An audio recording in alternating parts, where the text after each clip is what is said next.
Our study this morning is in the 17th chapter of Isaiah, Isaiah 17. Now, there's a women's class, I understand. So, you women are...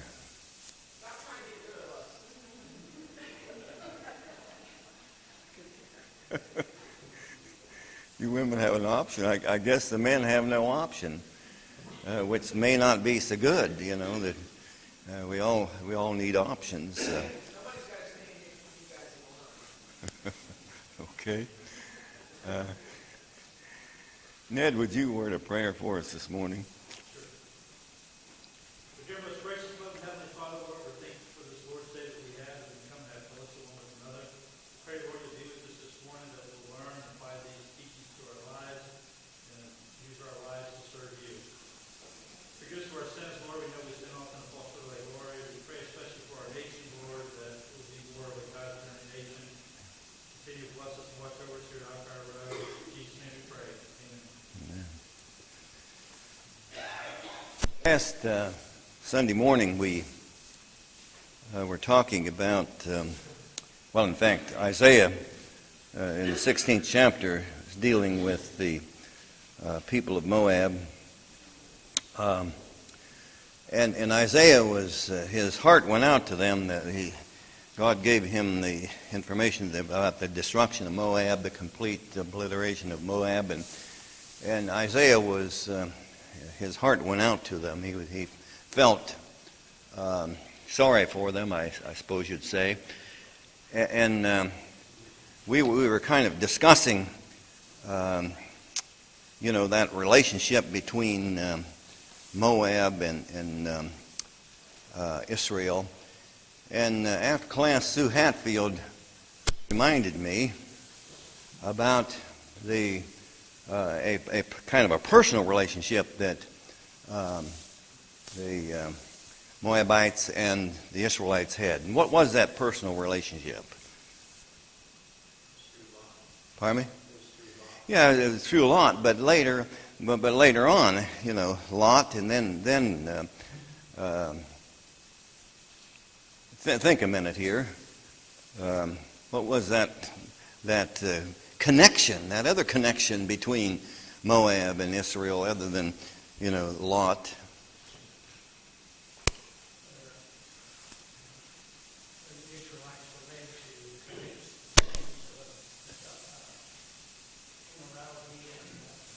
Okay, that was another connection they had. But what was the? Yeah, Ruth. That was quite a connection, wasn't it? There was a sense in Scripture. I think there's a sense in Scripture here that the people of Judah may have been reaching out to Moab and trying to evangelize and offer them, the God, at least a discussion of the God of heaven, but there is that, there were, Moab and Israel were all typically bitter enemies, but then when there was a famine in the land, during the period of the Judges, famine in the land, a Jewish couple went to Moab because they heard that there was food there, and as a result of that, they had a daughter-in-law, the two boys and the husband of Naomi, the Israelite. The husband and the two sons died, and Ruth, one of the daughter-in-law, came back to Israel and got connected up with Boaz, and they had a son. Of course, in God's plan, they had a son by the name of Obed. And then Obed had a son by the name of Jesse. And Jesse had a son by the name of David. And so there was Moab blood in David. You see that connection. We've all, understood that connection. We've all studied about that connection before. But then when Moab was, the judgment was pronounced on Moab, Isaiah, he felt badly about that. And then, as a result, but anyway, that it's intriguing, that connection there. But Moab, of course, decided they didn't want anything to do with Jehovah God. They were in a world hurt. But instead of reaching out to the God of heaven, they reached out to their gods. And that's the way it is with mankind. Now, in chapter 17, we have Damascus, the burden or the judgment about Damascus, Syria. Now, let's think about the world conditions there. God is in control. Is that right? Can we just make that blanket statement? God is in control. And we get concerned, and we rightly should get concerned about international relationships. But during that period of Isaiah, at one point, Syria, Damascus, Syria, and the northern tribes went to Judah and wanted to form a coalition against Assyria. And Isaiah got involved in that discussion. But they didn't like the fact that the king of Judah didn't want anything to do with that, coalition. And so Damascus and northern Israel, they wanted to fight against Judah. And so there was all these coalition building kind of activities going on there. And it kind of, and I guess we ought to be concerned about our nation. We ought to be praying for our nation, obviously. But it's just interesting about what kind of deals are going on. And this is, you might not think this has any connection, but we have a relationship with Turkey, right? They're in NATO, we're in NATO, right? We have some kind of a relationship with Erdogan, the president of Turkey. Erdogan is leading Turkey. Turkey was more of a secular nation at one time, in recent history, more of a secular nation. And Erdogan is leading them toward an Islamic state. Now, what's that have to do with anything? What's it have to do with the United States? What does it have to do with this class? Well, you might think nothing, but hear me out. We, the United States, are harboring a guy by the name of Fethullah Gulen, who is an Islamic cleric, who is a preacher of Islam. We are harboring that guy. He's a bitter enemy now of Erdogan in Turkey. You get the picture? We're harboring him in the Pocono Mountains in Pennsylvania. He is involved in international politics. He was behind the July 2016 military coup, attempted coup in Turkey. You get the picture? We are harboring him in a guarded compound in Saylorsburg, Pennsylvania. You can go on his website, just Fethullah, Fethullahh, on his website, and you can find out what he believes. He believes in jihad. Not the kind of jihad that ISIS believes in. He has a different kind of jihad. And that jihad is one of getting his people involved in what he calls the arteries of government, in governmental positions. And then when the time is right, you take over. And then he has an idea about little jihad and big jihad. But when all else fails, when people don't convert to Islam, you go to battle. Now think about that kind of intrigue here in our own country. And by the way, your tax money is going to support this Gulen guy. Your tax money is in support because this guy has 3 universities in the United States. He has 150 tax-supported schools in the United States. And we're paying for them. They have the United States sectored off into 6 sections. An overlapping economy, an overlapping, country, an overlapping empire. Now, think about that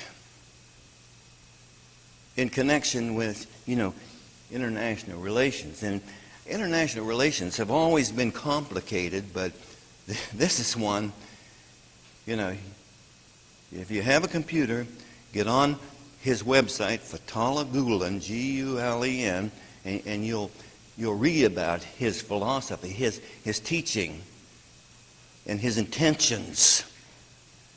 And of course, his intentions are the same as all Muslims, and that's total control of the world. Okay?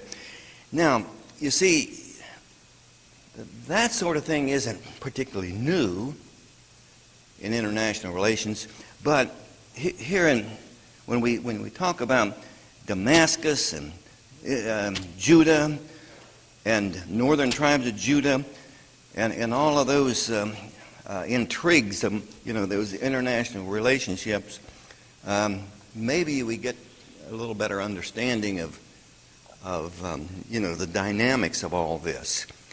The burden of Damascus, chapter 17 says, "Behold, Damascus is taken away from being a city, and it shall be a ruinous heap." Now, you see, Damascus and Syria trying to form a government, they formed a relationship with Israel at one time, and then they wanted to get Judah to join them against Syria. No, I'm sorry, against Assyria. And of course, the king of Judah was advised, you depend on God, not coalitions, not, international coalitions. But Damascus is taken away from being a city, and it shall be a ruinous heap. Now, one might just stop right here and ask the question, how relevant is Isaiah to our lives 2017, October 9, or is this 8, October 8 or whatever? Why study this kind of stuff? What do we care about Damascus? Why don't we study something else? Why don't we study Acts 2:38 one more time? Or why don't we study, some familiar New Testament passage more, repeat it more? Why study this stuff, Travis? Why would we want to mess around studying about Damascus centuries and centuries ago? In the first place, we see a great example with them, and of course, the interaction with God's people, and what happens with those who interact with God's people. We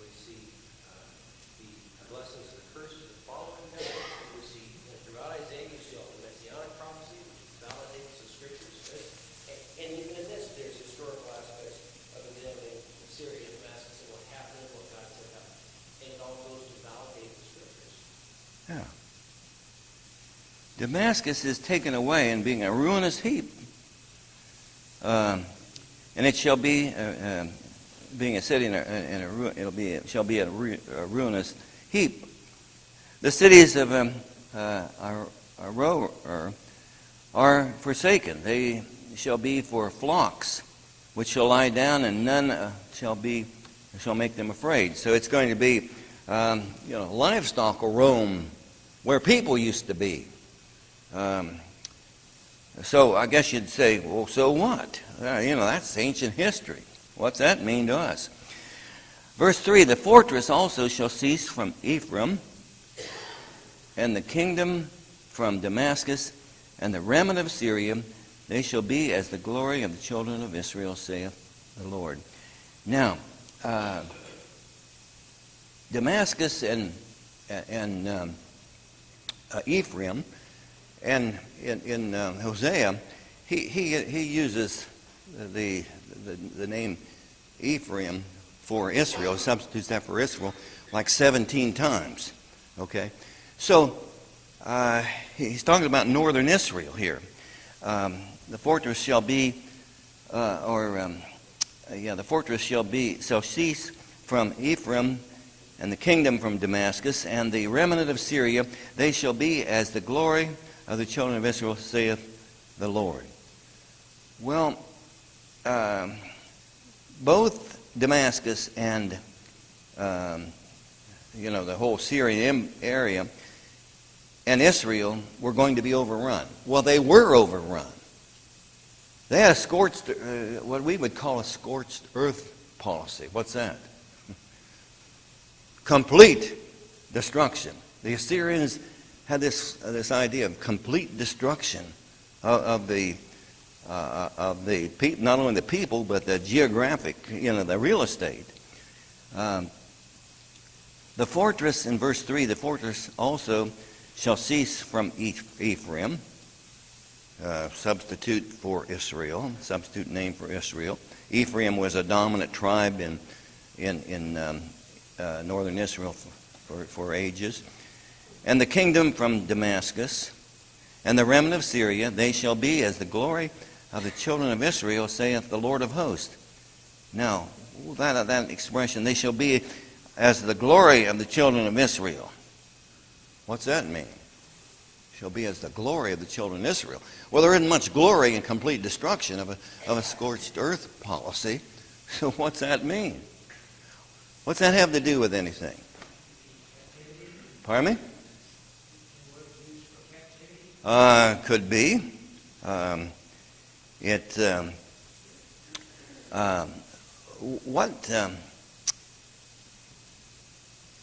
But they shall be as the glory of the children of Israel.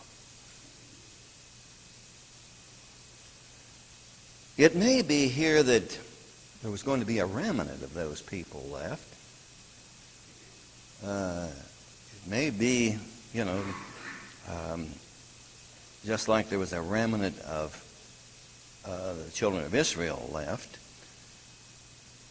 But in verse 4, and in that day it shall come to pass that the glory of Jacob shall be made thin, and the fatness of his flesh shall wax lean. Now,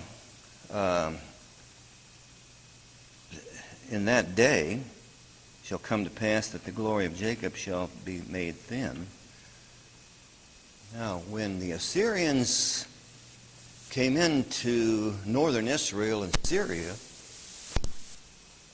when Sennacherib's army came in to destroy that area,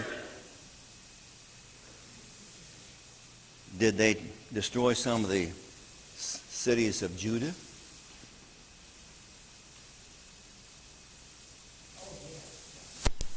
Herschel says yes. You remember when the Assyrian army was surrounding Jerusalem. Now, that meant that they had gotten rid of the cities around about Jerusalem. And of course, Jerusalem was a walled city. Most of those suburbs, we might say, Those outlying villages weren't walled cities. Jerusalem was a walled city, and so when the Assyrians were surrounding Jerusalem, previous to that, there were some, discussions with other nations about forming a coalition.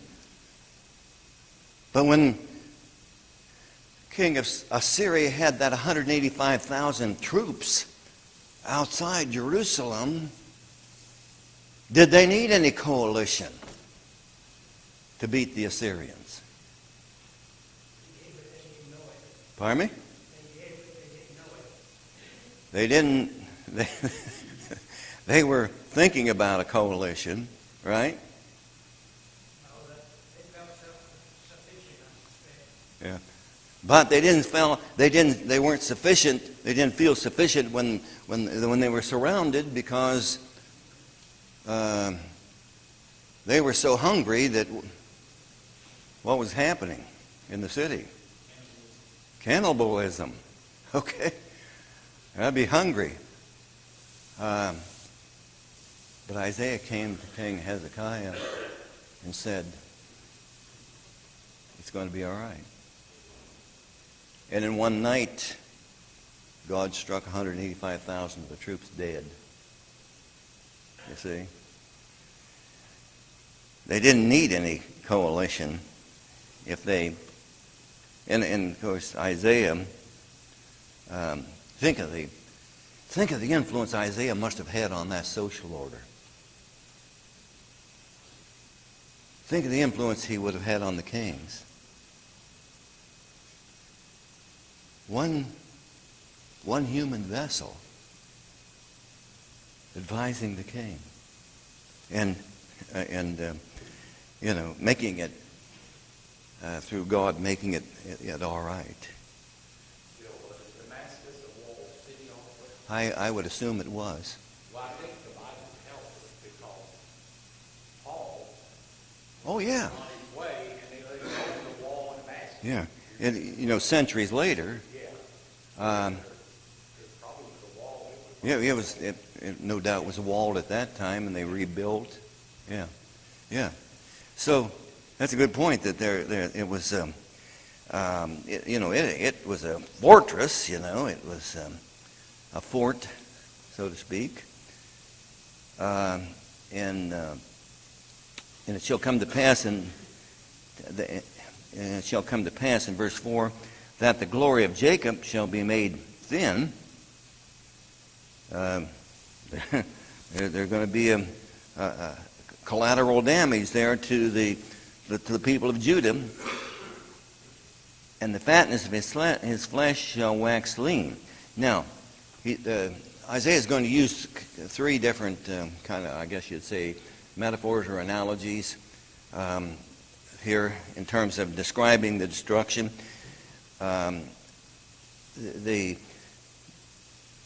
Jacob shall be using the analogy of the body.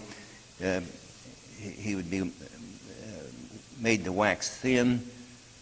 Fatness of his flesh shall wax lean. He would, you see pictures, National Geographic or other, when in fact you see live pictures of people that are in a world of hurt and how thin they are, and they would be totally lean. That's the description of what was going to happen.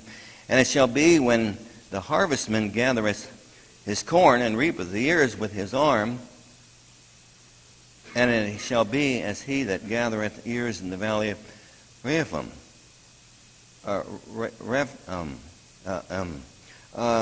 Now, that's an agriculture analogy here, that the corn, there wouldn't be anything to harvest.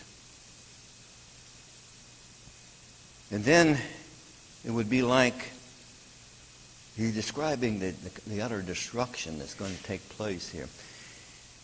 Yet gleaning grapes shall be left in it. And as the shaking of a olive tree 2 or 3 berries in the top of the uppermost bough, 4 or 5 in the outmost fruitful branches thereof, saith the Lord.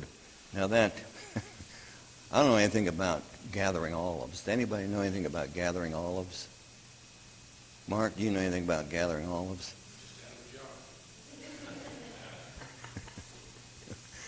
But as my understanding is that shake the trees, shake the olives off the trees. And here the metaphor is be like a couple little olives up in the top of the tree, which meant what? Everything's gone. The fruit's gone, except 2 or 3 little, or 4 or 5 little berries up in the top of the tree.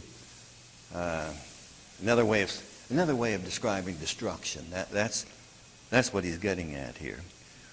And at that time shall a man look to his Maker, and at that time shall a man look to his Maker, and his eyes shall have respect unto the Holy One of Israel.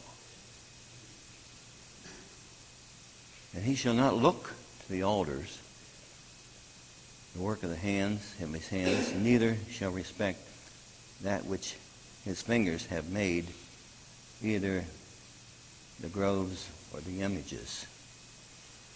In the 2 Chronicles 34, verse 9, let's turn to 2 Chronicles 34, verse 9.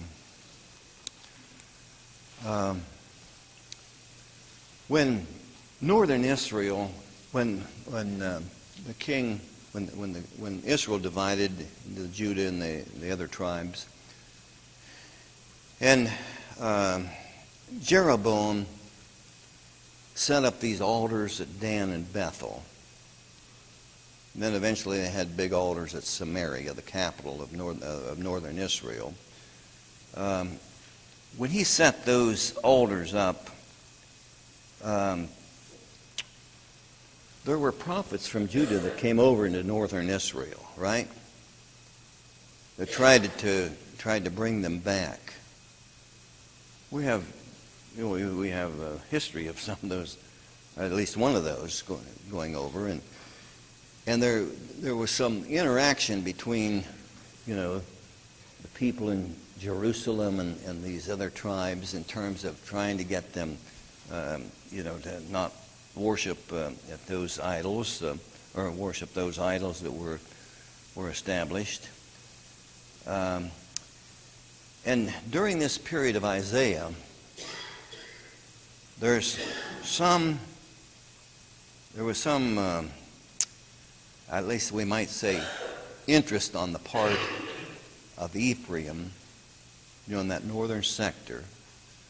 There was at least some interest on the part of at least some of those people in going back to the old paths, we might say. Because in the 30th, the 2 Chronicles 39, which is the history of all this, or some of this, in verse 29, then the king sent and gathered together all the elders of Judah and Jerusalem. And the king went up into the house of the Lord, and all the men of Judah and the inhabitants of Jerusalem, and the priests and the Levites, and all the people, great and small, and he read in their ears all the words of the book of the covenant that was found in the house of the Lord. That's 2 Chronicles 34, verse. But preceding that, you see, there was a revival there. But preceding that, in verse 9 of 2 Chronicles 34, in verse 9, and when they came to the Alkire, the priest, the high priest, they delivered the money that was brought into the house of God, which the Levites had gathered at the hand of Manasseh and Ephraim, and all the remnant of Israel, and all Judah and Benjamin, and they returned to Jerusalem. Now what's that saying? What's the deal? There was a revival going on in Jerusalem, and how far did this revival, how far did they reach? It says they reached to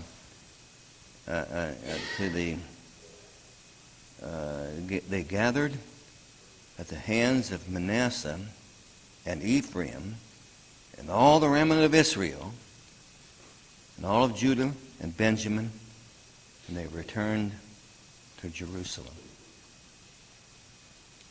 So for a period of time, there was some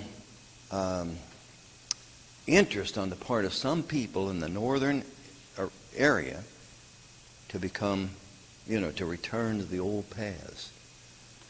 And I think that's what Isaiah is talking about here. At that day shall a man look to his Maker. Now, when times get tough, sometimes some people do what? Turn to God. But sometimes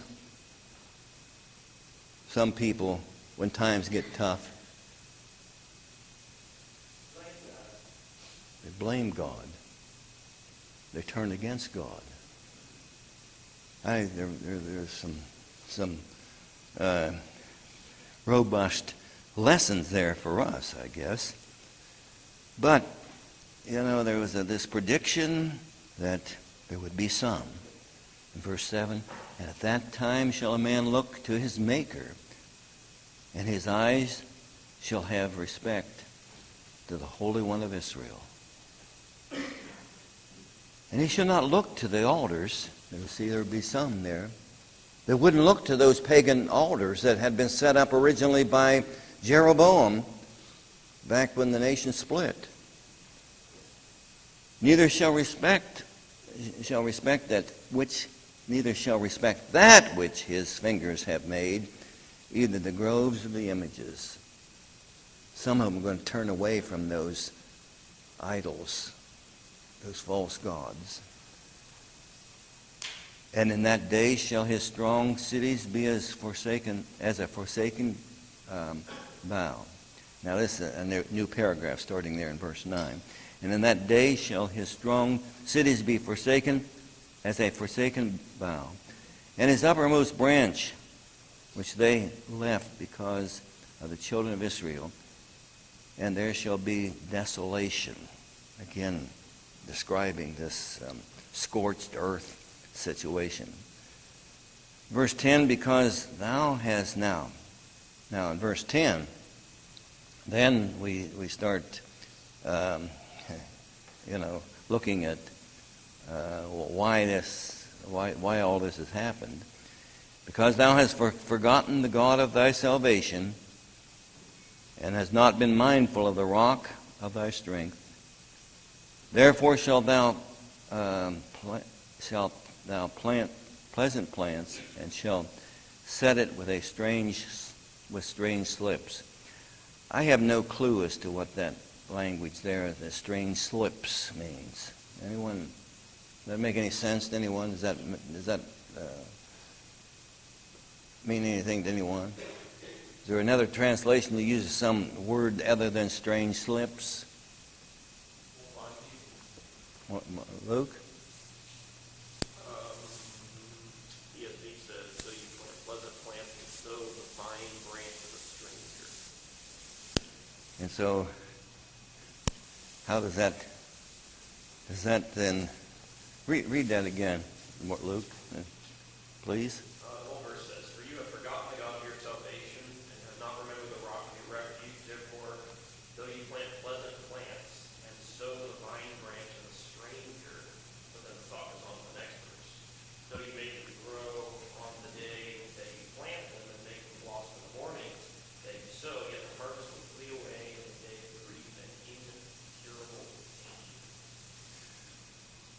But I guess the bottom line here is that the description of bad things. Yes, April.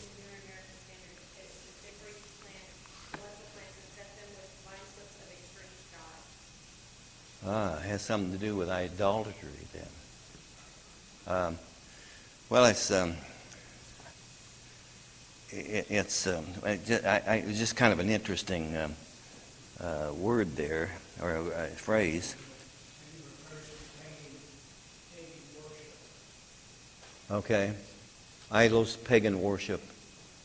But the result of that, of course, is what it is revealing.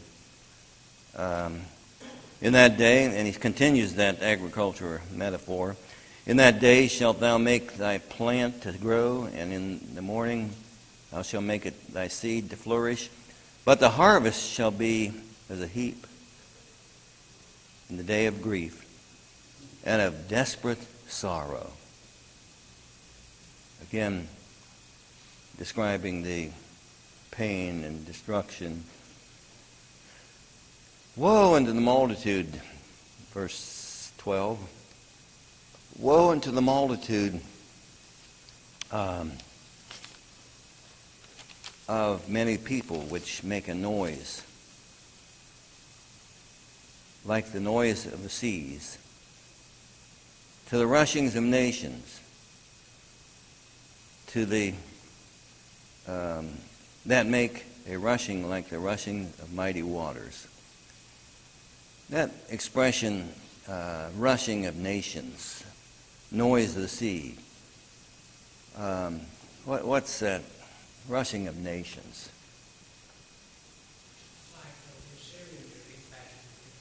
Yeah. Just think for a moment. You read the paper, and you have this skirmish in this part of the world, and then new alliances are being formed, and you just have, nations just thrashing around. The world is in total turmoil, right? Today, the world is in total turmoil. With ISIS, with the various nations formed, with Russia out there rattling its saber, with our president making interesting statements about the little rocket man.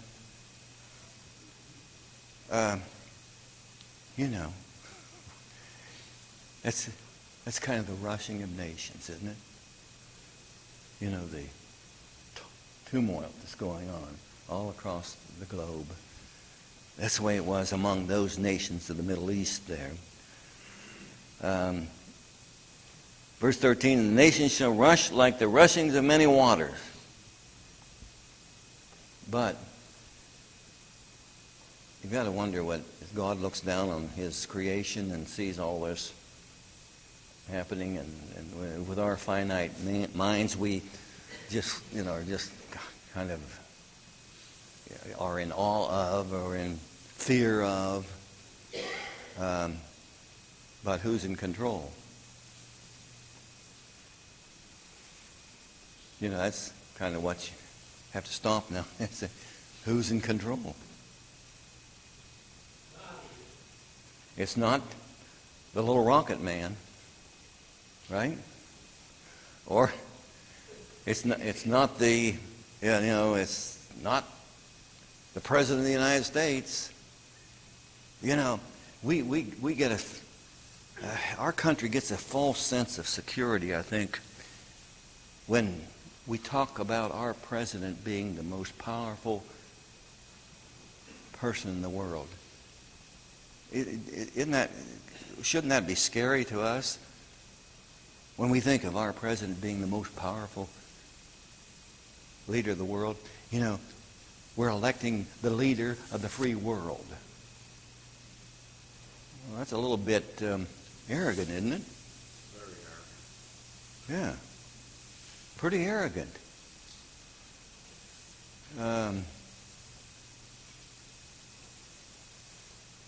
It's God that is in charge.